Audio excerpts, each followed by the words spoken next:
पारणक महोत्सव। पारणा किसका कि इस अवसर्पिणी के प्रथम श्रवण ऋषभदेव श्रवण का आज पारणा हुआ था। कितने दिन बाद पारणा हुआ था?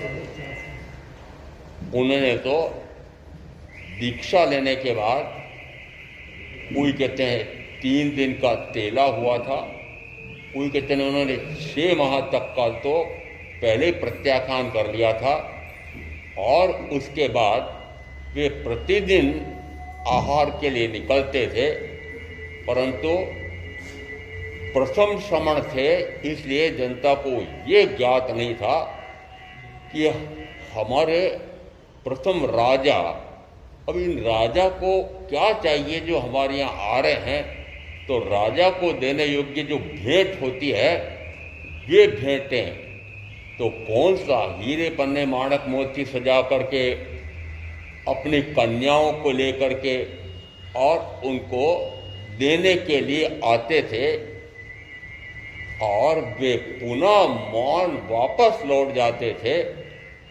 ऐसा करते करते करते कहा जाता है कि 13 महीने और 10 दिन तक उनको आहार नहीं मिला। कारण बताया जाता है। कारण क्या था? कि जिस समय वे राजा थे, प्रथम राजा थे, उस समय भोग भूमि, कर्म भूमि, अकर्म भूमि, तो पूर्व में अकर्म भूमि थी, अकर्मण्य लोग थे। अकर्मण्य क्यों थे? कि कल्प वृक्षों के कारण से उनकी सारी आवश्यकताएं पूरी हो जाती थी, इस कारण से उन्हें कोई काम नहीं करना पड़ता था। परंतु अब कल्प वृक्ष कम होने लग गए, सूखने लग गए, और इस कारण से फिर विवाद होने लग गए। कोई कहता ये मेरा, ये मेरा, ये मेरा। और जिस समय सबसे पहले किसी ने कहा कि ये मेरा, वहां से परिग्रह प्रारंभ हुआ था। जिसने एक लकड़ी ली और 4 रेखाएं खींची, ये जमीन मेरी, तो किसकी हो गई वो? पहले सर्वभूमि गोपाल की, वसुदेव कुटुंबम। इसका अर्थ क्या था? कि पहले किसी एक की भूमि नहीं हुआ करती थी, वो भूमि सबकी है, वे कल्पवृक्ष सबके हैं। किसी का एक का अधिकार, या एक कल्पवृक्ष या 10 कल्पवृक्ष पर एक का अधिकार, ऐसा नहीं था। और इस प्रकार की होड़ भी, प्रतिस्पर्धा भी नहीं थी। क्यों?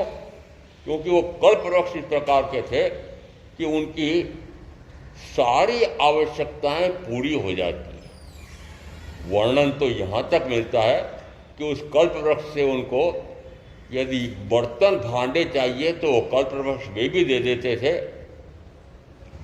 यदि उनको मकान चाहिए तो मकान भी वो कल्पवृक्ष टपका देते थे। ऐसे अलग अलग प्रकार के कल्पवृक्ष अलग अलग प्रकार की वस्तुएं टपकाते थे।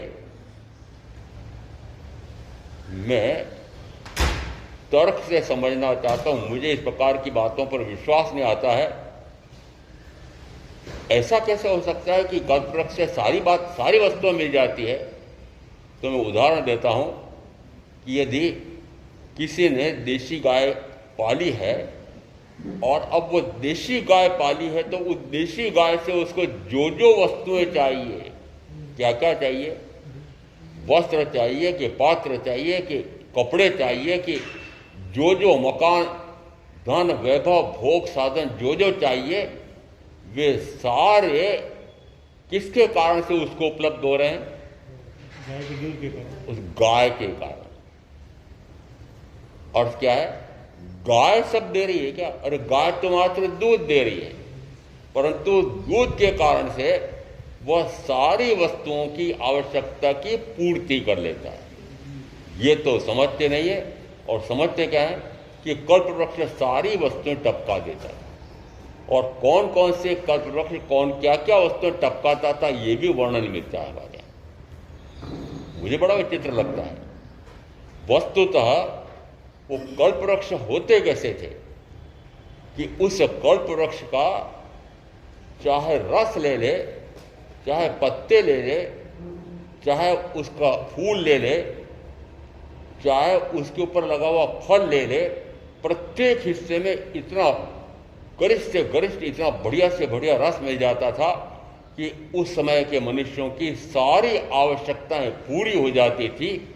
और उस समय के युगलियों का वर्णन मिलता है, और युगलीय पुरुष का वर्णन तो विशिष्ट है ही, परंतु युगलीय स्त्रियों का जो वर्णन है, तो मैं हिंदी साहित्य भी बहुत पढ़ा हूँ, साहित्याचार्य भी किया था, हिंदी साहित्य रत्न भी किया था।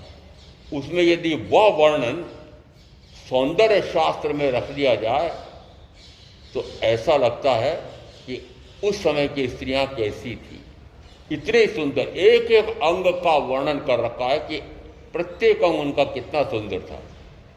वह सारा किसके कारण था कि कल्प वृक्ष के कारण। वो रस कौन सा है, वो उस रस से उस शरीर का सौष्ठव कितना बढ़ जाता था कि वज्र ऋषभ नारा सहनन वाले हो जाते। उस युग के मात्र उस कल्प वृक्षों का सेवन करते थे। कल्प वृक्ष में मात्र किसका, उसके फूल पत्ते हर अंग, और उसमें इतनी शक्ति होती थी कि वज्र ऋषभ नारा सहनन वाला शरीर हो जाता था। ऐसा युगलियों का वर्णन मिलता है, युगलिया पुरुष का वर्णन मिलता है, युगलिया स्त्रियों का वर्णन मिलता है, एक एक अंग का वर्णन मिल रहा है कि कैसे बलिष्ठ पुष्ट होते थे। परंतु जिस समय इस प्रकार की भोग भूमि का अकर्म भूमि, जिसमें कुछ नहीं करना पड़ता है, उसको कहा जाता है अकर्म भूमि। वो अकर्म भूमि वाला काल निकल गया, और अब जिस समय ये पहले राजा, उन्होंने देखा अब तो कार्य करना पड़ेगा, कुछ कर्म करना पड़ेगा, आजीविका के लिए, भोजन आदि के लिए कार्य करना पड़ेगा। तो कार्य करने के लिए फिर उन्होंने अपनी प्रजा को क्या क्या सिखाया, तो उसका पूरा वर्णन मिलता है कि क्या क्या सिखाया उन्होंने। इतने बीज हैं, इतने पेड़ पौधे हैं, उन्होंने क्या कहा, इन बीजों को उगाओ, पेड़ बनेंगे, पौधे बनेंगे, और उसके कारण से तुम्हारे शरीर की, पेट की आवश्यकताएं पूरी हो जाएगी। तो क्या सिखाई? सबसे पहले कृषि, सबसे पहले कृषि सिखाई। और मैं जिस समय पढ़ता था उस समय का मुझे याद है कि भारतवर्ष कृषि प्रधान देश था। 90-95% तो कृषि ही करते थे। आज कृषि मात्र 50-55% रह गई है, और बाकी सारी भूमि किसमें जा रही है? कल कारखानों में, मकानों में, अट्टालिकाओं के निर्माण में। पहले किसान, उसके पास खेती, आज से 70-80 साल की बात तो मैं जानता हूँ कि किसान के पास इतनी विस्तृण कृषि भूमि होती थी, परंतु उसका मकान मिट्टी का, कवेलू का मकान छोटा सा होता था। वो छोटा सा मकान में क्यों संतोष करता था? कारण क्या था? यदि मकान बढ़ाऊंगा, मकान बड़ा बनाऊंगा, तो खेती की भूमि का नाश होगा, और खेती नहीं होगी तो खाएंगे क्या? हम क्या खाएंगे? प्रजा क्या खाएगी? इसलिए मकान छोटे से छोटा होता था और कृषि भूमि को बचा के रखता था। आज दिल्ली वासी भी जानते हैं कि अमुक अमुक क्षेत्र में इतना जंगल था, इतनी कृषि होती थी, और देखते देखते यह दिल्ली इतने लंबे चौड़े क्षेत्र में सारी क्या हो गई, गायब हो गई। कृषि गायब हो गई यहाँ से, क्या बन गई, वो अट्टालिका। आपके पास तो अंग्रेजी बड़े बड़े शब्द हैं, परंतु मेरे पास हिंदी के बड़े अच्छे अच्छे शब्द हैं।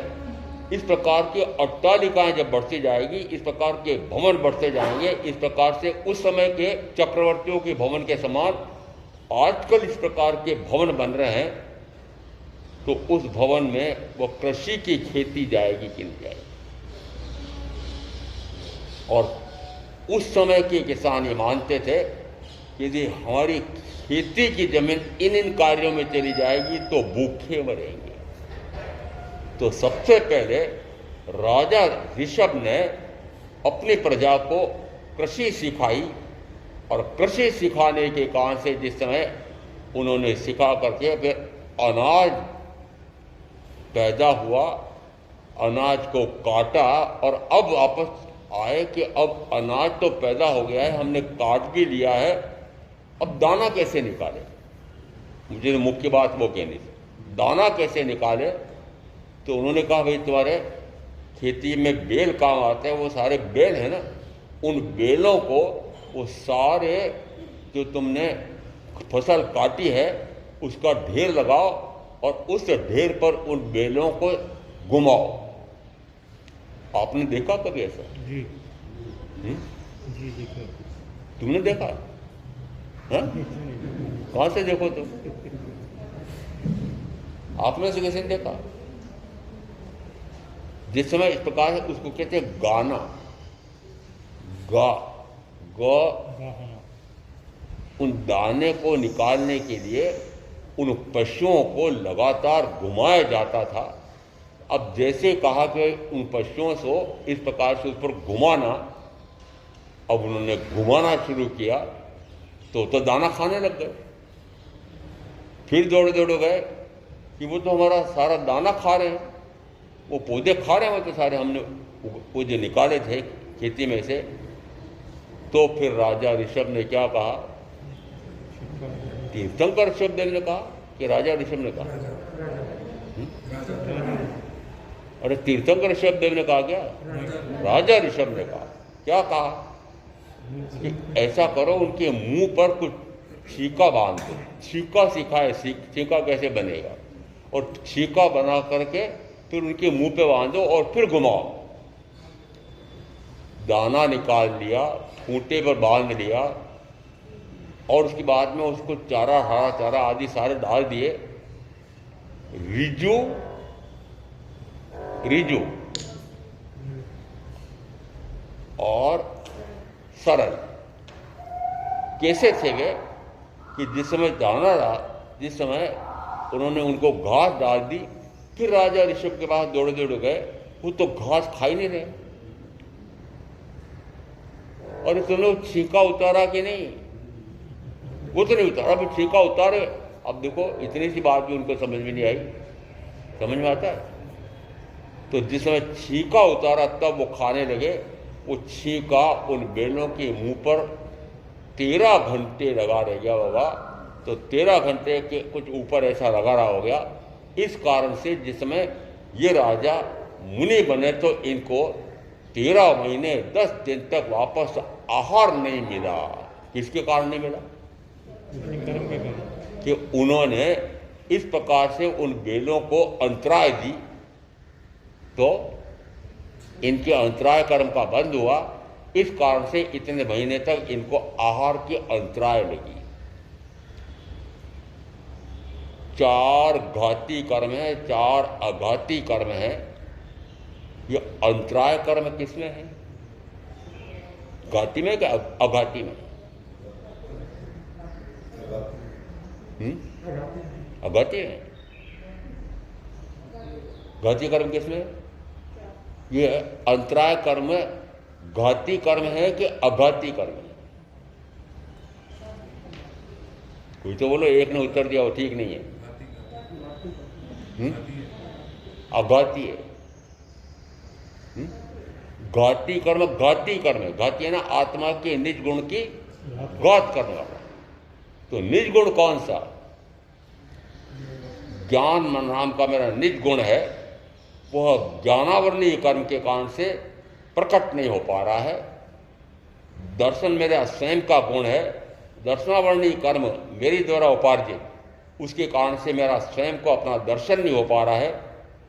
सुख नाम का गुण तो मेरा है परंतु सुख का अनुभव नहीं आ रहा है।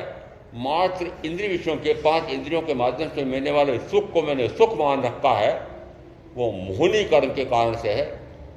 और आत्मा का उपयोग आत्मा पर नहीं लग रहा है, यह अंतराय कर्म के कारण से। तो अंतराय कर्म क्या है? आत्मा का उपयोग नाम का गुण है, वीर्य नाम का गुण है, दोनों बातें, दोनों आई है। उपयोग भी कहा है, वीर्य भी कहा है। तो आत्मा का जो वीर्य नाम का गुण है, वो वीर्य, वो पुरुषार्थ आत्मा का, आत्मा के गुणों को प्रकट करने में लगाना चाहिए, वह नहीं लग रहा है। तो उसका कारण कौन है? ये अंतराय कर्म है। तो अंतराय कर्म से आपको भोजन नहीं मिला। जिस समय माता ने बेटे को थाली परोसी और उसी समय पिताजी घर पर आए, अरे बेटा मैं काम भूल गया हूँ, जरा पहले वो काम करके आ जा। और ये बेचारे को क्यों अंतराय देते हो? माँ ने क्या कहा? बेचारे को क्यों अंतराय देते हो? तो क्या भोजन न मिल पाना ये अंतराय कर्म का फल है कि असाता विदनी कर्म का फल है? किसका फल है? तो उल्टा पुल्टा मान रखा ना सब लोगों ने। उस अंतराय कर्म के कारण से उनको इतने दिन तक पालने का अवसर नहीं आया। नहीं है ऐसा। वस्तुतः कारण क्या था कि कोई ये नहीं समझता था कि ये हमारे घर पर आकर के खड़े होते हैं, थोड़ी देर खड़े रहते हैं, वापस चले जाते हैं। तो कारण क्या है? कारण यह है कि वे क्या मांगने आ रहे हैं। अब वे राजा नहीं हैं, अब वे श्रमण हैं और अब भोजन चाहिए, तो उनको तो भिक्षाचरी करना है। अब ये भिक्षाचरी सिखाई किसने? कि प्रथम श्रमण ने सिखाई, वो भिक्षाचरी। अब जिस समय वे मांगने जाते हैं और वापस लौट जाते हैं, मांगने जाते हैं वापस लौट जाते हैं, 6 महीने तक तो उन्होंने उपवास कर रखा था। बाद में प्रतिदिन वो जाते हैं आहार लेने के लिए, पर आहार नहीं मिलता था। एक दिन कहा जाता है, 1 को कहो कि 2 को कहो कि 3 को कहो, इस प्रकार का कोई स्वप्न आया। और स्वप्न का विचार करके सारे लोगों ने विचार किया कि स्वप्न का क्या फल होना चाहिए। उसमें से एक स्वप्न कह सकता हूं मैं, मुझे इतनी बातें याद भी नहीं रहती। देखा उसने स्वप्न में कि एक पेड़ सूखा चला जा रहा है और मैं उसको पानी सींच रहा हूं। समझ नहीं आया कि पेड़ निरंतर सूखता चला जा रहा है, कारण क्या है सूखने का, और मैं इसको पानी पिला रहा हूं। ऐसा स्वप्न आया। और दूसरे दिन इसी प्रकार के एक सूखता जा रहा था, शरीर सूखता जा रहा था। क्यों सूखता जा रहा था? आहार नहीं मिला है तो शरीर सूखता जा रहा था और मैं उस पेड़ को सींच रहा हूं। और सींचू किससे? ये सूख रहा है शरीर इनका, अब इनको मुझे सींचना है। उसी समय देखा कि इक्षु आज भी उस क्षेत्र में है, आज भी गन्ना बहुत होता है। हस्तिनापुर के उस मूल क्षेत्र में कहो, आसपास कहो, गन्ना बहुत अधिक होता है। तो उस समय भी गन्ना बहुत अधिक होता था। वो इक्षु रस, इसी कारण से वो पहला जो कुल हुआ था इक्ष्वाकु कुल, जिस समय वो गन्ने का रस के कलश आए पड़े थे, तपाक से उन्होंने एक कलश उठाया और जैसे उठाया उसमें करपात्री मुनि ऋषभ ने करपात्री अपने हाथ मार लिए। और आपने चित्र देखे होंगे कि वो कलश से पात्रा कर में हाथों में वो इक्षु रस डाल रहे हैं। वो इक्षु रस डाल रहे हैं, उससे पारणा हुआ था। वर्तमान का आज जो वर्षित तप है, उस वर्षित तप में एक दिन उपवास कोई त्योहार करता है, कोई त्योहार भी करता है। एक दिन उपवास करता है, दूसरे दिन पारणा करता है। ऐसा करते करते पूरा वर्ष निकल जाता है। और अब जिस समय अक्षय तृतीया आती है उस समय पारना, वो जो अभी तक पारने कर रहा था, कर रही थी, उसका नहीं करता। तो आज क्या हो गया? अभी तक के जितने पारने किए थे उसमें तो सब मालताल खाया था खूब, गरीब से गरीब, पर आज मात्र इक्षुरसी क्यों पी रहे? महाराज, हमारे उन प्रथम मुनि का वो जो पारना हुआ था वो इक्षुरस से हुआ था, इसलिए आज पारना किससे होगा रूबी बहन का?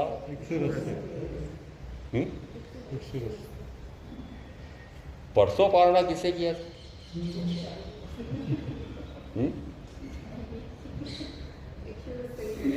उससे पहले पारना किससे कर रहे थे? इनका ये नाटक क्या हुआ है? ये नाटक क्या हो रहा है? इतने दिन तो पारने में सारी वस्तुएं खा रहे थे, और आज के दिन मान, आपको पता है आज के दिन जो पारना होता है उस दिन वो तपस्वी मात्र वो इक्षुरस ले लेता है और फिर दिन भर कुछ नहीं, दिन भर वो एक बैठक में जितना ले ले। क्यों? क्योंकि जब तक उन्होंने करपात्री तो हाथ ऐसे कर रखे थे तब तक वो निरंतर वो घड़े से निरंतर धार चल रही थी, और जिस समय उन्होंने हाथ अलग किए वो धार बंद हो गई। तो कितना रस पिया हो? पूरा घड़ा पी लिया होगा, पूरा घड़ा पी लिया होगा। और यदि 13 महीने 10 दिन तक आहार नहीं मिला तो एक घड़ा रस तो पिया जा सकता है, तो कितना पिएंगे आप? रूबी बहन को पूछ रहा हूँ, इनके वर्षे तक पता नहीं कैसे है वो आई है, ये अभी तक इनके जो पारने हुए हैं, योग संयोग से पहला पारना उदय मुनि के निष्ठा में होता। अब उन्होंने कहा उन्हीं की निष्ठा में करूँगा। तो मैं पिछले वर्ष उधर चला गया तो उठे कहाँ पर आए? मोरमन आए पारना करने के लिए, इनके साथ वापस सदल बदल आया, 5-15 जने और आए भाई बहन। तो मैंने कहा भाई पहले तो ये मेरे वहाँ आए थे, आज वापस मैं इनके यहाँ चलता हूँ। तो उदय मुनि किसके लिए आए यहाँ? रूबी बहन के लिए। रूबी बहन के लिए आए। ये तप और तप का पारना, ये पारने की महत्ता क्यों आई कि तप की महत्ता है तो तप की महत्ता से पारने की महत्ता आई। और तप कितना किया था? तो कहा जाता है 13 महीने 9 दिन को कि 10 दिन को, हिसाब मत लगाना ज़्यादा, कि 13 महीने 10 दिन तक उनको आहार नहीं मिला था। तो अब क्या करते हैं? जो पारना करने, जो वर्षी तप करते हैं, वो जिस दिन राजा ऋषभ ने संयम ग्रहण किया था उस दिन से वर्षी तप प्रारंभ किया जाता है। ऐसे है क्या? और जिन जिन को शुरू करना है गया वो दिन तो गया। इसका अर्थ है कि जिस दिन उन्होंने संयम लिया था उसी दिन से उन्होंने उपवास शुरू किया था, और उपवास के बाद निरंतर 13 महीने और 10 दिन लगे। तो अब भी वर्षी तप जो प्रारंभ किया जाता है वो उसी प्रकार से मुनि ऋषभ के दीक्षा दिवस के समय, दीक्षा कल्याणक के समय से वर्षी तप प्रारंभ किया जाता है। और वो जो वर्षी तप हुआ था उसमें तो निरंतर 13 महीने 10 दिन तक चारों प्रकार के कोई आहार नहीं दिए। आज जो वर्षी तप होता है वो कैसा होता है? महाराज, एक दिन भोजन किया, एक दिन नहीं किया, हम 2 साल तक ऐसा करेंगे तो महामुनि ऋषभ के अनुसार हमारा भी तो हो जाएगा। तो महामुनि ऋषभ तो केवल ज्ञान लेकर के सिद्ध बुद्ध मुक्त हो गए थे, तो फिर आज के वर्षे तो करने वाले भी नकच्चियों बताओ ना जरा। और नकच्चियों को पूछ रहा हूं, मैंने भी की थी नकल 2 साल। वास्तव में ये तपस्या है क्या? तपस्या है क्या? यदि उत्तरायण सूत्र के 28वें अध्ययन में पहली दूसरी गाथा देखूं तो उसमें आता है, मोक्ष मग्गत गैम सत्यम सुने जिन भाष्यम चौकारण संयुक्तम नाण दंशन लक्षणम, कि जैसा मैंने सुना है मैं वैसा ही तुमको सुनाता हूं। तो कौन तो बोल रहा है कि मैंने जैसा सुना है वैसा तुमको सुनाता हूं? तो ऐसा कौन बोल रहा है? आर्य सुंदरमा स्वामी। किसको बोल रहे हैं? आर्य जम्मू स्वामी को बोल रहे हैं कि जैसा मैंने साक्षात तीर्थंकर महावीर को सुना है वह मेरे अनुभव में सत्य सिद्ध हुआ है, इस कारण से वह मैं तुम्हें सुनाता हूं। वह क्या है कि मोक्ष के मार्ग पर गति कैसे होती है वह तो मुझसे केवली प्रज्ञप्त, केवली परमात्मा ने मोक्ष के मार्ग पर गति कैसे होती है ऐसा जो बताया है वह मैं तुमसे कहता हूं, वह तुम मुझसे सुनो।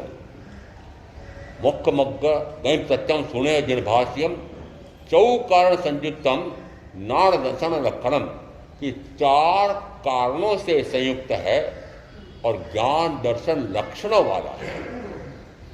तो मोक्ष का मार्ग ज्ञान और दर्शन लक्षणों वाला है। मार्ग ज्ञान दर्शन लक्षण वाला है। तो आपने मार्ग अभी तक जो चल के आए तो वो तो डामर की सड़क है, तो फिर वो मार्ग कौन सा बताया उन्होंने? ज्ञान और दर्शन लक्षणों वाला मार्ग। इसका अर्थ है कि यदि ज्ञान और दर्शन लक्षणों वाला मार्ग है और मैं ज्ञान और दर्शन लक्षण वाला हूं, वे जो अरहंत हो गए हैं वे भी ज्ञान और दर्शन लक्षण वाले हैं, वे जो सिद्ध हैं वे भी ज्ञान और दर्शन लक्षण वाले हैं, तो अर्थ क्या हुआ? मूल क्या हुआ? मोक्ष मार्ग का मूल क्या हुआ? ज्ञान और दर्शन। ज्ञान किसको किसका? ज्ञान किसको और किसका? और कौन सा ज्ञान? ज्ञान किसको किसका? कौन सा ज्ञान? तोता ज्ञान, पोता ज्ञान, थोता ज्ञान? तो बताओ ना कौन सा ज्ञान? आत्मा को आत्मा का ज्ञान। और आत्मा को आत्मा का ज्ञान, तो आत्मा तो अनादि से है और आत्मा का ज्ञान गुण भी अनादि से है। गुण गुण में एकता है। तो यदि गुणी आत्मा है और उसके ज्ञान नाम का गुण है, ये एक ही नहीं है। ज्ञान दर्शन सुख वीर 4 प्रकार के गुण हैं और 4 में सारे गुण समाहित हो गए। 4 में सारे गुण समाहित हो गए। यदि 4 गुण प्रकट कर लिए तो कहा जाएगा कि सारे गुण प्रकट हो गए। और 4 गुण कौन से कहे हैं? ज्ञान, दर्शन, सुख और वीर। अब यहां है चौकारण संयुक्तम, कि 4 कारण हैं। तो 4 कारण कौन से हैं और 2 लक्षण कौन से हैं? नाणम च दंशनम चेव चरितम च तोतः स्मगुत्तिपणत्व जनेम वर्धनसेम, कि वरदर्शी तीर्थंकर परमात्मा ने मोक्ष को प्राप्त करने के लिए 4 कारण बताए हैं। ज्ञान, दर्शन, चारित्र और तप। 4 कारण बताए। तो चारित्र में संयम और तप दोनों आते हैं। तो सारे आगमों में तो 3 है और यहां पर आ गए 4, परंतु वो 3 तो लक्षण हैं और 4 कारण हैं। कारण और लक्षण में भेद क्या है? कारण तो हो पर कार्य सिद्ध हो ना हो, कारण तो हो, तप तो हो, परंतु ज्ञान प्रकट ना हो। संभव है क्या? स्वरूपाचरण चारित्र को चारित्र कहा है। स्वरूपाचरण, स्वरूप में ही आचरण। स्व यानी आत्मा, आत्मा का रूप कौन सा? अरूप, अमूर्त।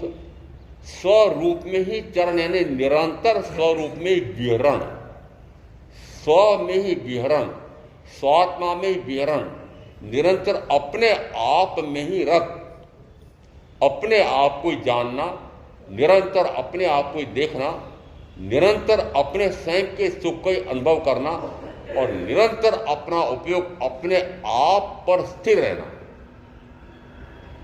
मात्र इतना ही करना है, मात्र इतना ही करना है। ऋग्वेद का नकल मत करना। किसकी करना क्या है? ये भूखे मरना किसने कहा आपको? मात्र अपने आप को अपना जानना, मात्र अपने आप को अपना देखना, मात्र अपने स्वयं के सुख में मग्न रहना और मात्र अपने उपयोग को अपने आप पर स्थिर रखना। और इसमें कौन सा तप चाहिए? बोलो तपस्या तो बोलो, चाहिए तप चाहिए कि फिर? और जिस तप की महत्ता आ रही है इसमें तो कहीं आया ही नहीं। ये कौन सा तप हुआ? ये कौन सा तप हुआ? अपने आप को अपने आप का जानना, तो मेरा तो स्वयं का गुण है। वो स्वयं का गुण तो है, अनादि से मैं हूं, अनादि से मेरा ज्ञान गुण में मेरे साथ है, परंतु मां मूर्ख, मां मूढ़, घोर अज्ञानी मैं अनंत काल तक, इस भव के भी कितने वर्ष तक अपने आप को तो जाना नहीं और इस शरीर आदि को अपना जाना अज्ञान, ज्ञान अज्ञान रूप वर्तन कर रहा था। ज्ञान अज्ञान रूप वर्तन, जानना चाहिए अपने आप को और जानता है शरीरादि पराय को अपना। आप क्या कर रहे हो? यही कर रहे हैं। अपने को तो जानना नहीं और पराय को अपना जानना। ये ज्ञान गुण कहो कि दीपक का प्रकाश कहो कि सूर्य का प्रकाश कहो, कहा जाता है वह अपने आप को भी प्रकाशित करता है और पर को भी प्रकाशित करता है। तो दीपक का जब उदाहरण देता हूं तो मुझे तो लगता है उदाहरण ठीक नहीं है, क्योंकि दिया तले अंधेरा ये भी कहा गया है। दिया जिस स्थान पर रखा जाता है भूमि पर, वो भूमि तो अंधेरे में। तो वस्तुतः ये ज्ञान गुण ऐसा गुण है कि स्व को भी प्रकाशित कर सकता है और पर को भी प्रकाशित कर। तो ज्ञान गुण स्व पर प्रकाशक है। साधु के लिए भी कहा कि वह स्व का भी कल्याण करता है और पर का कल्याण का कारण या निमित्त कारण भी बनता है। पर का कल्याण करता ऐसा नहीं कह सकता। मैं आपका कल्याण कर सकता हूं? कर ही नहीं सकता हूं। मैं तो पर में कुछ नहीं कर सकता। स्व में सब कुछ कर सकता हूं, पर में कुछ नहीं कर। स्व है ना आत्मा। अपने आत्मा के लिए तो मैं सब कुछ कर सकता हूं, पर अन्य किसी का मैं कुछ नहीं कर सकता। तो तीर्थंकर परमात्मा ये अन्य को ऐसा बोध देते हैं, ऐसा बोध देते हैं कि जन्म मरण से मुक्त हो जाता है। तो वो तीर्थंकर महावीर ने कितना दूसरों का भला किया, किया? नहीं किया, नहीं किया। मात्र ये ज्ञान के लिए कहा जाता है कि वह स्व को भी प्रकाशित करता है, पर को भी प्रकाशित करता है। तो ज्ञान गुण जिसका है वह आत्मा, वह बोध देता है। तो वह बोध देने का पात्र प्रथमतः किसको कहा कि जिसको स्वयं का ही ज्ञान गुण पूर्णतः प्रकट हो गया है, वही बोध देने का अधिकारी है। बोध देने का अधिकार किसको है? केवल ज्ञानी को। अब मुझे पूछो ना, महाराज आप कैसे दे रहे हो? केवल ज्ञान हुआ क्या आपको? केवल ज्ञानी को बोध देने का अधिकार है। और केवल ज्ञानी का भी आगे हमारे तो और आया है कि उस केवल ज्ञानी ने यदि पूर्व के भाव में तीर्थंकर नाम कर्म और तीर्थंकर गोत्र कर्म का उपार्जन किया हो, तो वह जिस समय उदय में आता है उस समय बोध देता नहीं है, बोध खिलता है। अपने आप बोध निकलता है और उस बोध को सुनने के लिए सामने जो आ जाए वो ग्रहण कर ले तो उसको बोध प्राप्त हो सकता है, बोधि को प्राप्त हो सकता है।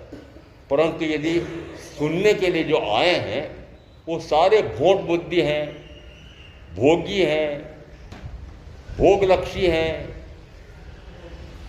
तो तीर्थंकर की वाणी और सामने कौन बैठे हुए? अरे मेरे सामने बैठे हुए मोक्षलक्षी हो। मैं कह रहा हूं मोक्षलक्षी हो ही नहीं, भोगलक्षी हो। आपको निरंतर शरीर सुख चाहिए, 5 इंद्रियों का भोग सुख चाहिए, आपको मोक्ष चाहिए नहीं, जन्म से मुक्ति चाहिए नहीं। आज मैं कहूं, अभी कहूं कि कौन कौन मोक्ष चलना चाहता, मैं चलता हूं, लेकर के चलता हूं, चलो। बोले महाराज अभी कैसे चलूंगा, अभी कभी कैसे चलूंगा, अभी इतने काम छोड़कर घर से आई हूं, अभी इतने काम दुकान के कारखाने छोड़ के आपके आया हूं, अभी कैसे चलूंगा? कितने बहाने बनाओगे? महाराज अभी ये काम पड़ा, मेरे पिताजी बीमार रहते हैं, मेरी माता जी बीमार रहती है, वो पत्नी की स्थिति भी खराब है, अभी मकान भी नहीं बनाया, मकान भी पक्का बनाना है, संगमरमर का बनाना है, ग्रेनाइट का बनाना है। महाराज अभी कैसे चलाऊं आपके साथ? अभी आपको कितना काम है? सूची है काम की, अंत है काम का। आपके जो कामों का अंत आएगा कभी?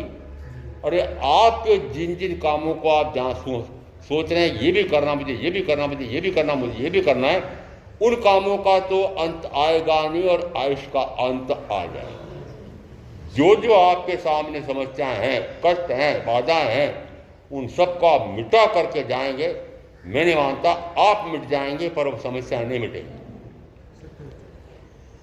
ये शरीर संबंधी, भोग संबंधी, परिवार संबंधी, धन संबंधी, वैभव संबंधी जो जो समस्याएं आपके सामने आ रही है, संकट बाधाएं आ रही है, उन सारे संकट बाधाओं को मिटाने के लिए, निपटाने के लिए आप भरपूर पुरुषार्थ कर रहे हैं। क्या सारी संकट बाधाएं मिट जाएंगी? ये संकट बाधाएं तो नहीं मिटेगी और आप मिट जाएंगे, पक्का मानो। इसलिए निश्चित मानो कि वे जो आपके संसार संबंधी, भोग संबंधी जो जो संकट बाधाएं आ रही है, उनको मिटाने की शक्ति तो मानो ही मत कि मेरे पास है। मेरा संकट यह है, मेरी बाधा यह है, मेरी समस्या यह है कि मैं जन्म मरण से कैसे मुक्त हो जाऊं। वो मिट सकती है, वो मिट सकती है, आपकी मिट सकती है। अरे आपके सामने जो संकट बाधाएं हैं वो मिट सकती है। आज तक किसी की मिटी है? आज तक किसी की मिटी है? नहीं। चाहे 6 खंड प्राप्त हो जाएं, चाहे 64,000 अप्सरा जैसी रानियां प्राप्त हो जाएं, तब भी संतोष नहीं है, तब भी संतोष नहीं है। उदाहरण है। सारे चक्रवर्ती तो 6 खंड ही साधते हैं, मैं कैसे विशिष्ट कहा जाऊंगा? तो फिर एक ने क्या किया, सेनापति को आदेश दे दिया 7वां खंड साधने की तैयारी करो। सेनापति ने कहा राजन, हमारी आयुधशाला में जितने योद्धा हैं, जितने अस्त्र शस्त्र हैं, वे 6 खंड साधने तक के हैं, 7वां खंड हम नहीं साध सकते हैं।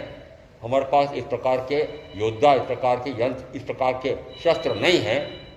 नहीं कैसे नहीं? तो जहाजों में सारे योद्धा बैठ जाते हैं, सारे आयुध सारे अस्त्र शस्त्र में लाद दे जाते हैं और थोड़ी देर समुद्र में चलते हैं और सारे डूब जाते हैं। कृष्णा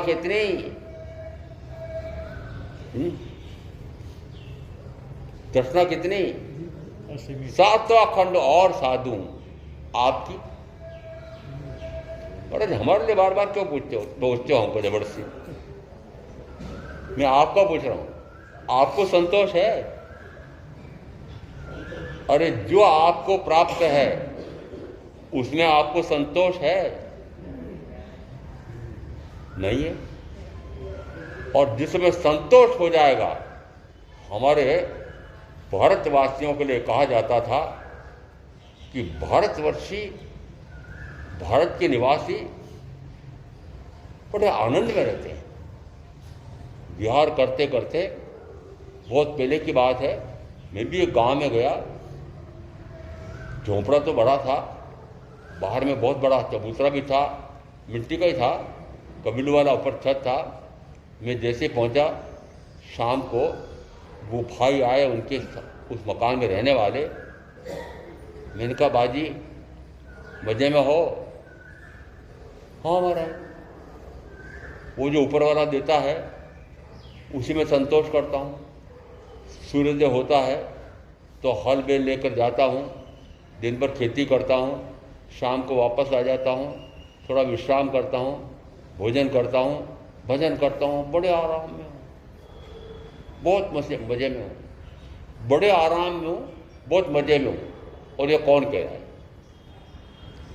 सूर्योदय से लगाकर शाम तक वो कृषि करने वाला किसान और ऐसे कच्चे झोंपड़े में रहने वाला, वो कहता है बहुत सुख में हूँ। जाय विधि राखे राम, ताई विधि रखी रही है, ये उसका सिद्धांत है। आजकल मैंने भी अपना लिया। मैंने भी अपना, कैसे अपना लिया? जहाँ जहाँ जाता हूँ, जैसे जैसे लोग मिलते हैं, जैसा जैसा आहार मिलता है, तो फिर उस समय मैं क्या बोलता हूँ? जाय विधि राखे राम, ताई विधि रही है।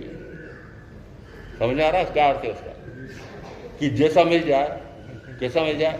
कि जैसा ठहरने का स्थान मिल जाए, जैसे व्यक्ति मिल जाए, जैसा भोजन मिल जाए, जैसा मिल जाए, तो परम सुखी, बहुत आनंद। तो माना जाता था कि भारतवासी परम संतोषी होते हैं। और उस समय विदेशी लोग वे क्या कहते हैं? इसीलिए भारत दरिद्र है। तो फिर आप सारे भारतवासियों ने क्या सीखा? तृष्णा। क्या सीखा? संतोष कर लेते ना, इसमें तुम्हारा विकास नहीं है। अंग्रेजों ने क्या सिखाया, विदेशी ने क्या सिखाया आपको? आपने संतोष मान लिया, जितना है वो बहुत है, जितना है वो बहुत है। आज इतना सा मिला है, इससे तो उधर पूर्ति हो जाएगी, शरीर तो चल जाएगा, शरीर तो चल जाएगा। मैंने आज कहा सुबह, मैंने कहा मुझे अभी सुबह सुबह आहार नहीं लाना है, मैं खा नहीं पाऊंगा। नहीं महाराज, वो तो लाने पड़ेगा, वो तो लाने पड़ेगा। मैंने कहा मुझे क्यों परेशान कर रहे हो, इतना समय हो गया, मैं फिर वहाँ जाऊँगा ना आऊँगा ना, मुझे कहा आहार तो ले नहीं पाऊँगा। नहीं महाराज, वो तो लाना पड़ेगा, लेना पड़ेगा। अभी इनको दिखाऊंगा, इन दोनों पति पत्नी को, जो लाया था ना वो सारा का सारा पड़ा है। अब इन्होंने न जाने कब बनाया होगा, अब मैं कब खाऊंगा, फिर वो विकृत होगा, पता नहीं क्या होगा। क्यों परेशान करते साधु को? मैं कहता हूं, मैंने कहा ये क्यों नहीं मानते हो कि मेरी आंतें 86 वर्ष की हो गई है और आप मुझे, अब वो 18-21 वाला जवान साधु है, उसको खिलाना चाहते हो, उतना मुझे खिलाना चाहते हो? संभव है? क्यों पीछे पड़ते हो? अति आहार से दुखी होता हूं। मेरी समस्या आजकल क्या होगी? अति आहार से। वस्तुतः जितना चाहिए उससे दुगना तिगुना यदि ठूसोगे, आपको भी कह रहा हूं, ठूसोगे तो शरीर में रोग होंगे कि नहीं? तो फिर आत्म साधना करने में बाधा पड़ेगी कि नहीं? इसलिए शरीर की न्यूनतम, मैं अर्थशास्त्र पढ़ता था, वाणिज्य का विद्यार्थी था, उसमें 3 प्रकार की आवश्यकता आती थी: अनिवार्य, आरामदायक और विलासिता। एक और आगे आती थी, अति विलासिता। तो अब अनिवार्य आवश्यकताओं से ऊपर बढ़कर के आरामदायक में भी चले गए, आरामदायक के विलासिता में चले गए और अति विलासिता में चले गए।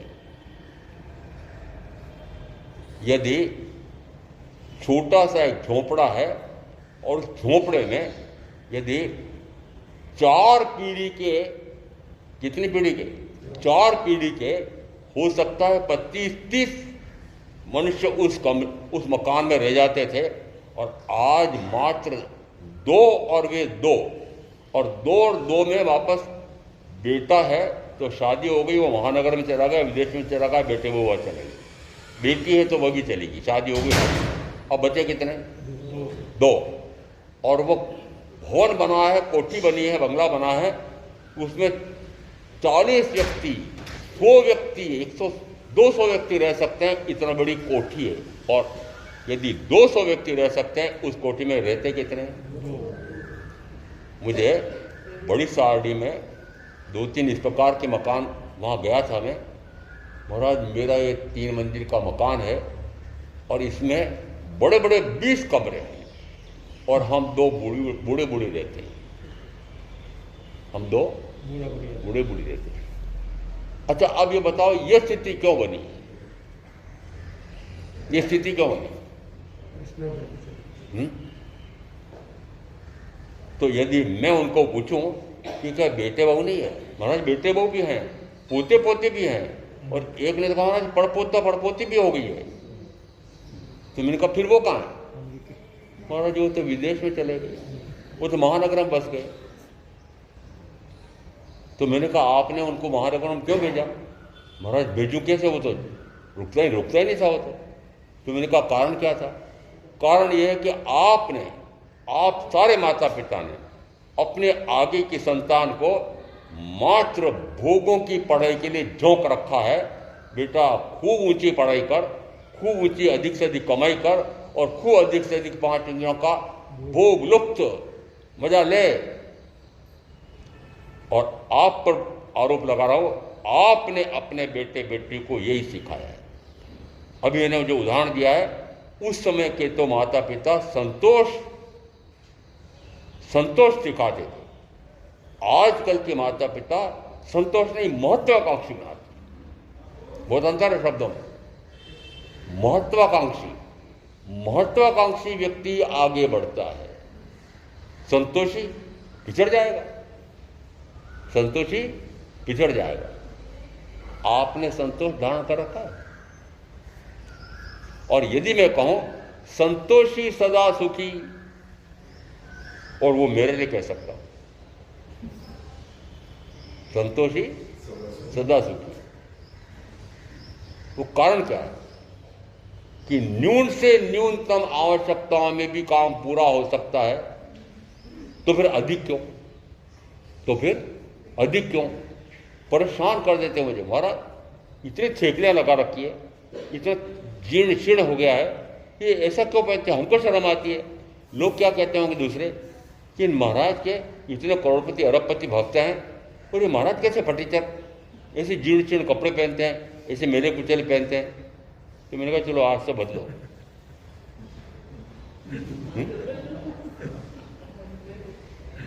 यदि महाराज ऐसे बढ़िया कपड़े पहने तो महाराज अच्छे लगते हैं कि इस प्रकार के जीर्ण शीर्ण मेले कुचले कपड़े पहने तो बढ़िया लगते हैं।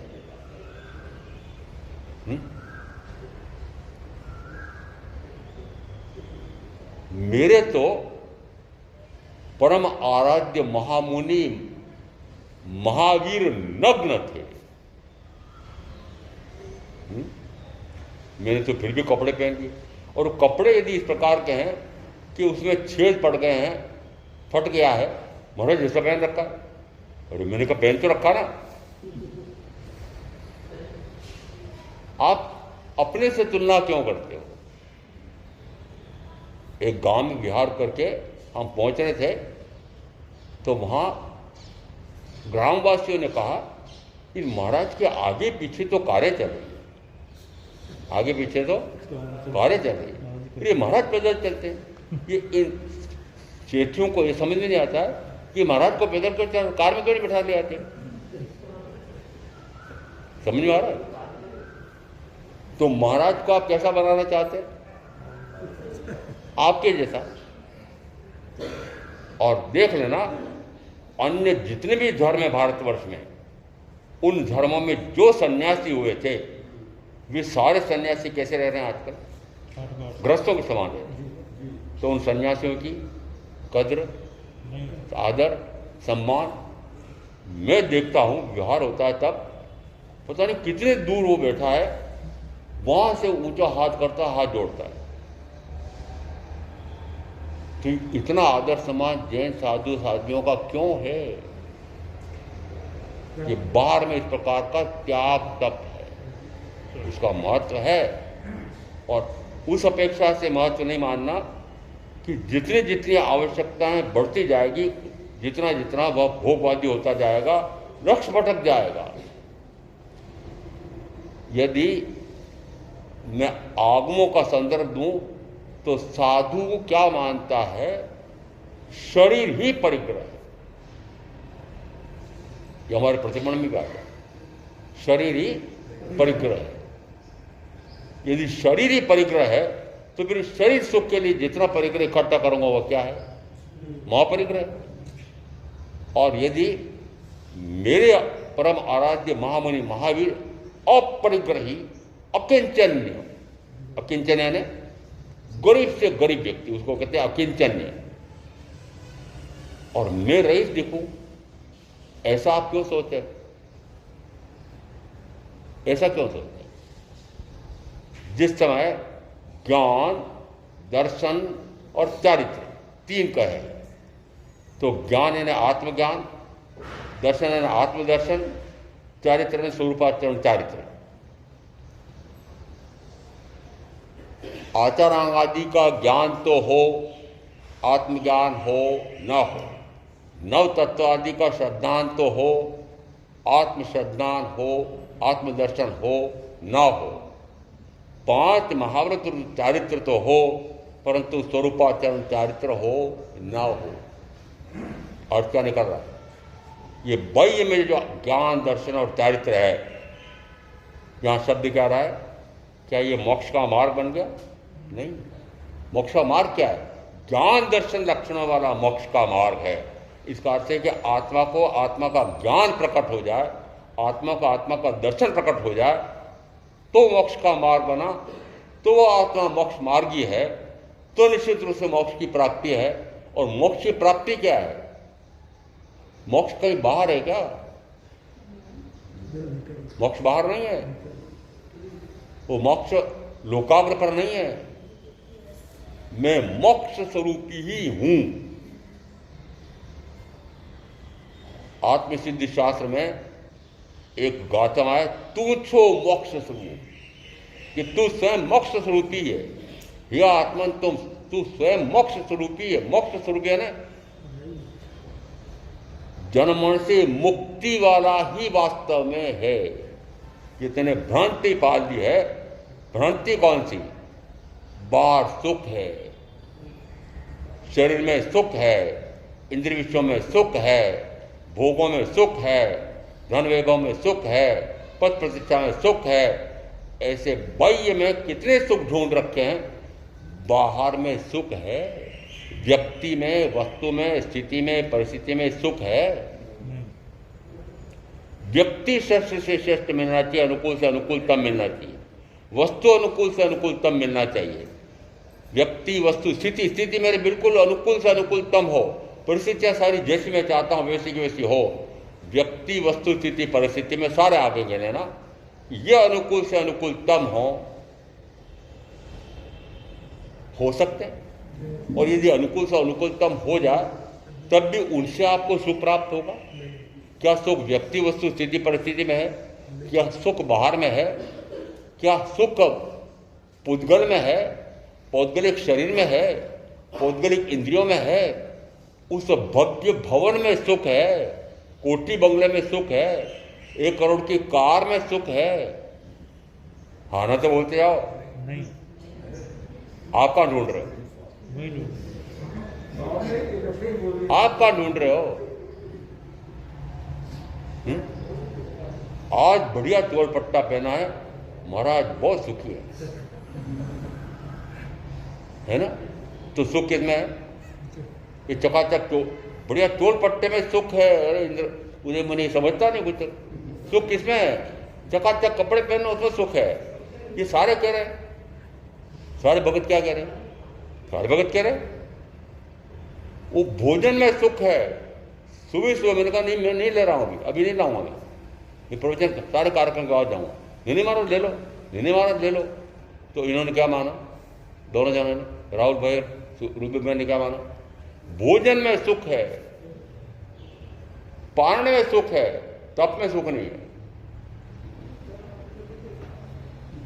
महाराज इन्हीं के लिए तो आए, इन्हीं को कोस रहे हो, क्या करो? को नहीं कोसेंगा। क्या माना आपने? क्या माना आपने? सुख बाहर माना है, सुख व्यक्ति वस्तु स्थिति परिस्थिति माना, सुख पुद्गल में माना है, पौद्गलिक इंद्रियों से माना, पौद्गलिक इंद्रियों से सुख माना है, शरीर से सुख माना है। और जो जो आपने यदि बढ़िया कोठी बन गई, परंतु नहीं, मेरी तो संगमरमर की कोठी है और मेरी जेठानी के यहाँ, मेरी बहन के यहाँ तो ग्रेनाइट की है, और उससे आगे अब तो कांच का महल है। गुरुग्राम में कांच के महल, मैंने कहा कांच के महल देखे? मेरे कहा मैंने तो मात्र वो भरत चक्रवर्ती के वहाँ कांच के महल होते थे ऐसा देखा था, परंतु आज तो गुरुग्राम में चक्रवर्ती के समान कांच के महल है कि नहीं? और ये हीरे पन्ने माणक मोती जड़े हुए मकान है कि नहीं? हमारे वर्णन आ रहा है कि नहीं? हीरे पन्ने माणक मोती जड़े हुए आंगन कैसा कि यदि अंगूठी गिर गई है महाराजा शनि की और वो निरंतर ढूंढ रहे हैं, परंतु अंगूठी जैसे हीरे पन्ने माणक मोती जिसके आंगन में जड़े हुए हों, वो अंगूठी कहाँ से मिलेगी? इतनी समृद्धि, धन समृद्धि कितनी, धन समृद्धि कितनी नहीं, सुख था। यदि उसमें सुख था तो फिर भिखारी क्यों बना वो?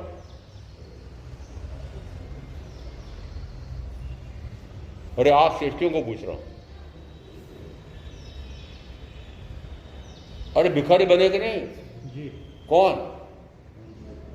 शाली भद्र। रिद्धि सिद्धि कितनी? आज भी किसी की रिद्धि सिद्धि बहुत अधिक हो तो शाली भद्र से तुलना करते हैं। वो शाली भद्र की इतनी रिद्धि सिद्धि है, जिधर बाहर निकलते हैं उतने पग पावड़े, वो इतने कालीन बिछे हुए मलमल, ऐसे मलमल के उस पगडंडी पर चलते थे। पूरे भवन में इस प्रकार से था, इतने कोमल उनके पांव हैं। और जिस समय उन्होंने सर्ववृत्ति संयम लिया है, ऊपर सूर्य का तेज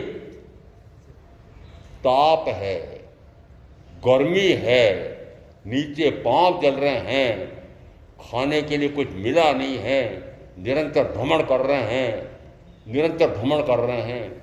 और अब उस समय याद करो कि कितनी रिद्धि सिद्धि थी, समृद्धि कितनी थी। तो उदाहरण देने के लिए मुझे कुछ कुछ रखना पड़ते हैं। पनघट पर पनिहारों ने देखा, एक व्यापारी उदास बैठा हुआ था।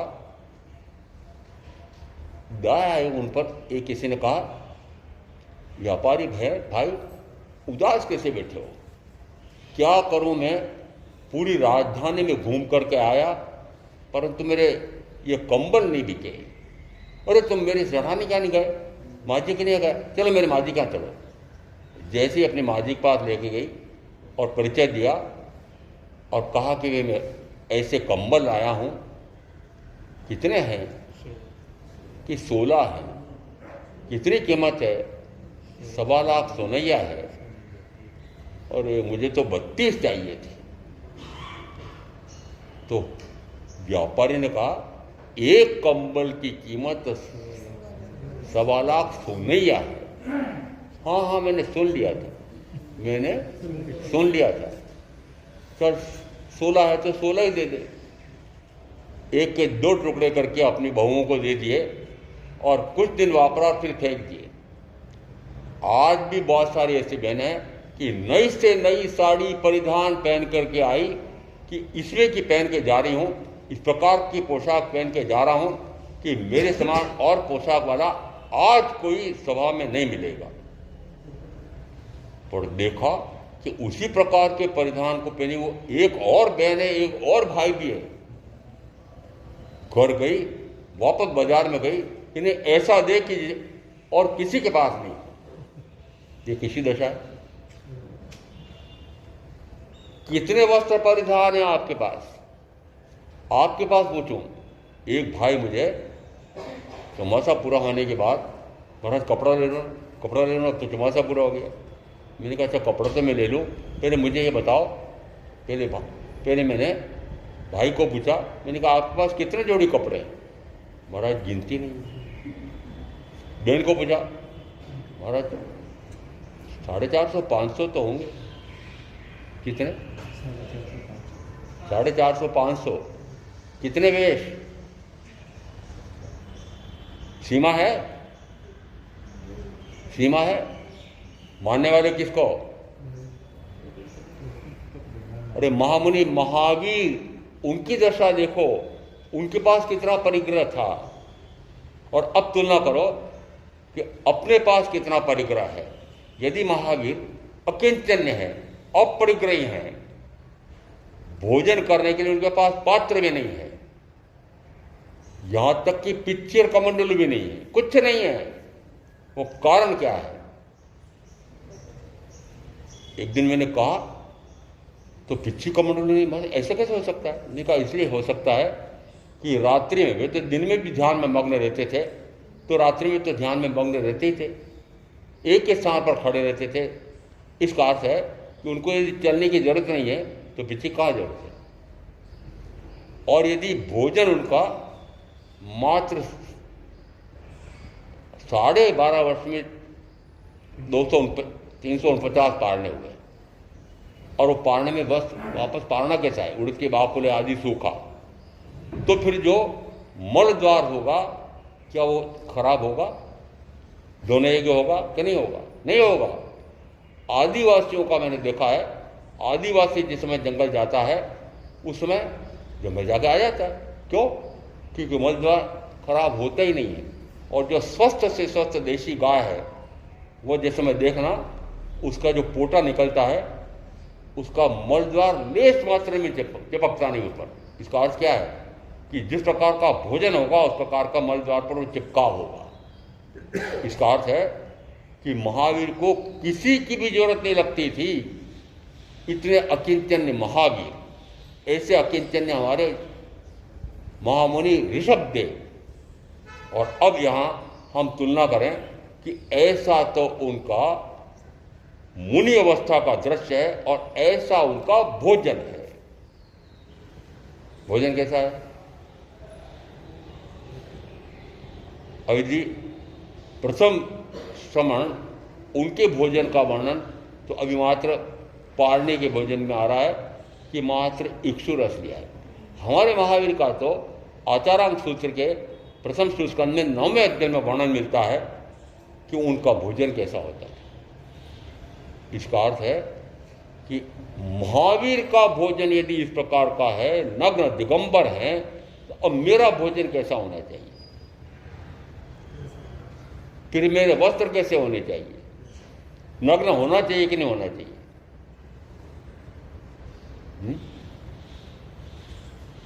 यदि गुरु नग्न दिगंबर है, आज की परंपरा से मैं बता सकता हूं कि यदि पछेवड़ी इस प्रकार की ओर रखी है कि एक कंधा खुला है, यदि उनका कोई शिष्य बनेगा तो वो शिष्य कैसा रहेगा? ये कंधा खुला रखेगा।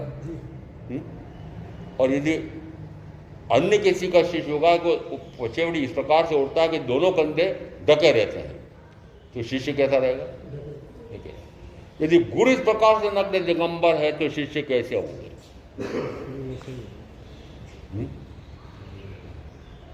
4411 एक साथ पहले समवचरण में हमारे यहाँ आश्चर्य में आता है। ये 10वां एक आश्चर्य ये भी है कि तीर्थंकर की वाणी भी खाली कभी नहीं होता। पूर्व के 23 में नहीं हुआ। इनकी खाली कैसे गई? खाली कैसे गई? क्या सभा में मनुष्य आए नहीं? आए थे पर फिर खाली कैसे गई? कि उनकी वाणी को झेलने की क्षमता वाले कोई सामने मनुष्य थे ही नहीं। आपके एक आगम नहीं है, परंतु 8 दिन दोपहर में पढ़ा जाता है, मूर्ति पूजक तो प्रातःकाल प्रवचन में उसको व्याख्या करते हैं, उसमें ब्राह्मणों के लेके आया है ब्रह्मदत्त और ऋषभदत्त और वो क्या ब्राह्मणी, उनके गर्भ में होने वाले 24वें तीर्थंकर ऐसे भिक्षु कुल, याचक कुल, दीन कुल, हीन कुल, ऐसे कुल में तीर्थंकर नहीं आते हैं। जैसे ही देवेंद्र को पता लगा, हरिंगमी श्री देव को कहा कि ऐसा ऐसा हो गया है, यह आश्चर्य है, ऐसा करो कि देवानंदा ब्राह्मणी के गर्भ का हरण करो और तो उनको कैसे पता है कि ऐसी क्षत्राणियां तो बहुत सारी होती थी, तो त्रिशला माता ही क्षत्राणियां, उन्हीं के गर्भ में ऐसा जन्म होना चाहिए, उनको कैसे पता है? और ऐसा क्यों? यदि दीन कुल, हीन कुल, नीच कुल, याचक कुल, उनमें इनका जन्म नहीं होना चाहिए, तो मैं पूछ रहा हूं कि जिस समय पहला संवत्सर खाली गया, उस समय अनुत्तर योगी तीर्थंकर महावीर ऐसे उपन्यासकार ने जो उपन्यास लिखा, उसमें सारे भारतवर्ष के चारों वेदों के ज्ञाता, पुराणों के ज्ञाता, यज्ञ यागादि में पूरे विशेषज्ञ, उनका सम्मेलन हुआ और सम्मेलन में आत्मा का स्वरूप, कर्म का स्वरूप, कर्म से मुक्त मोक्ष का स्वरूप, इसके बारे में निर्णय नहीं हो पा रहा था। जीव का स्वरूप कैसा है, ये निर्णय नहीं हो पा रहा था। ऐसा जैसे हो रहा था, उस समय एक ब्राह्मण छोटे से कद का हो जाता है, चलो चलो चलो चलो मेरे साथ चलो, मैं तुमको ले जाता हूँ, वहाँ चलो तुम्हारा सारा हल हो जाएगा। ऐसा कह करके वे जो आए थे, तो प्रथमतः इंद्रभूति गौतम सबसे पहले आए अपने शिष्यों के साथ। क्यों? कि जिस समय कोई निर्णय नहीं हो पा रहा था, उस समय उनको लगा बात क्या है, समझ में क्यों नहीं आ रहा सबको। देखा उन्होंने कि बहुत सारे देव देवियों के विमान आ रहे हैं, उनको आया कि वो मैंने ऐसा महायज्ञ किया है, मैं इस भारतवर्ष का सबसे बड़ा वेदज्ञ हूँ, मैं सबसे बड़ा ज्ञाता हूँ, वेदों का ज्ञाता हूँ, यज्ञ आगादि में निपुण हूँ, तो मेरे यहाँ आ रहे हैं तो विशेषता क्या आना ही चाहिए।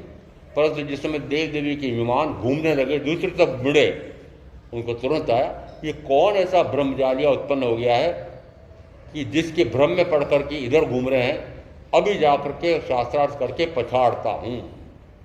और इस घमंड में जिस समय वे अपने शिष्यों के साथ जाते हैं, और जैसे ही देखा समोसा गए, जो बाहर में मान स्तंभ बनते हैं, 4 मान स्तंभ देख करके उनका सिर ऊंचा हुआ, देखते देखते इतना ऊंचा जिसका मान स्तंभ है, वह व्यक्ति तो बहुत विशिष्ट होना चाहिए।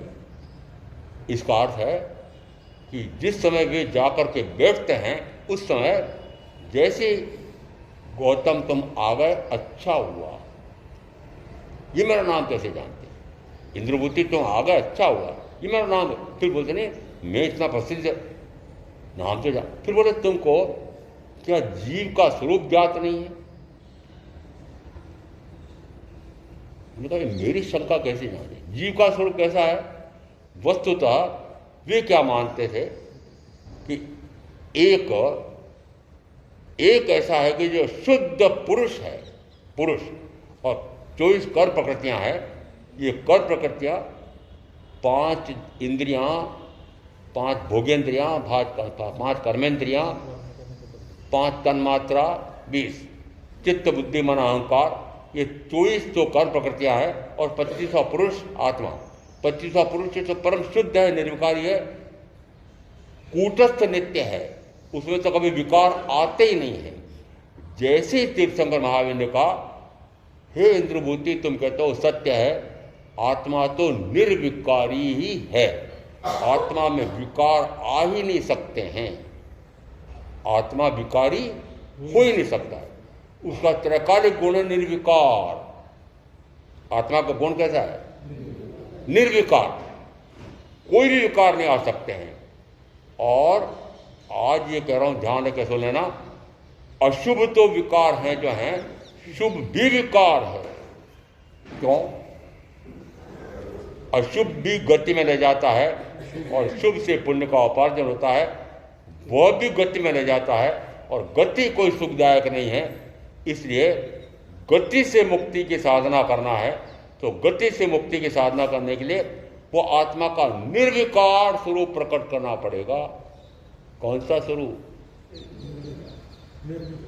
आत्मा वस्तुतः त्रैकालिक निर्विकार है, परम शुद्ध है, परम बुद्ध है, परम निर्मल है, परम निर्विकारी है, परम सत्य स्वरूप है, नित्य स्वरूपी है, शुद्ध स्वरूपी है, बुद्ध स्वरूपी है, सहज स्वरूपी है, सहज स्वरूपी है।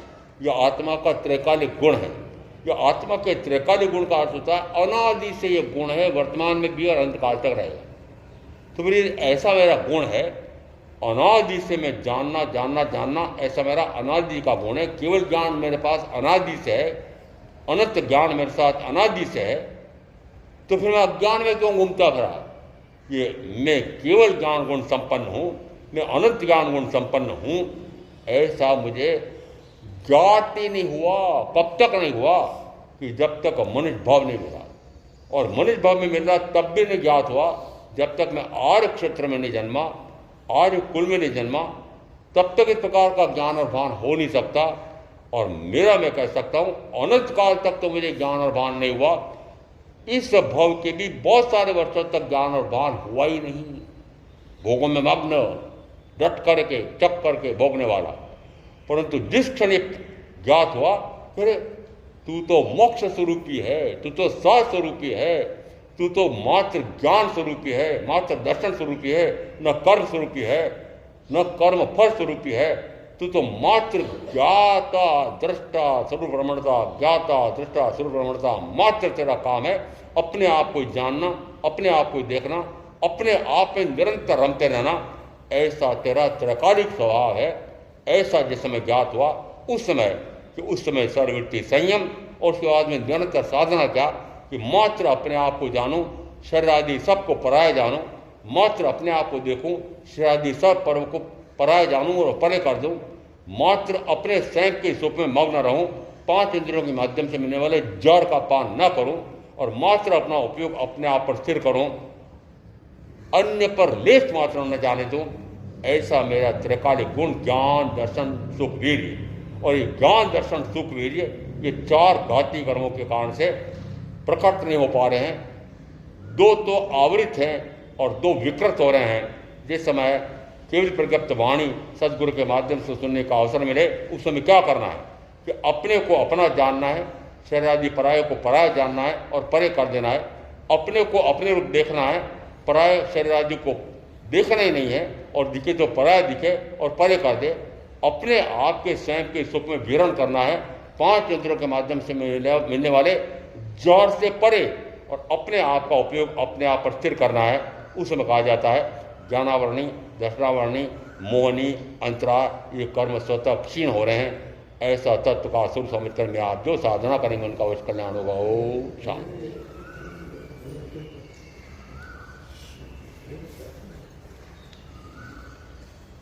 बोलिए श्रमण भगवान महावीर स्वामी की परम श्रद्धेय, परम वंदनीय आत्मज्ञानी आत्मनुशासका श्रमण संघीय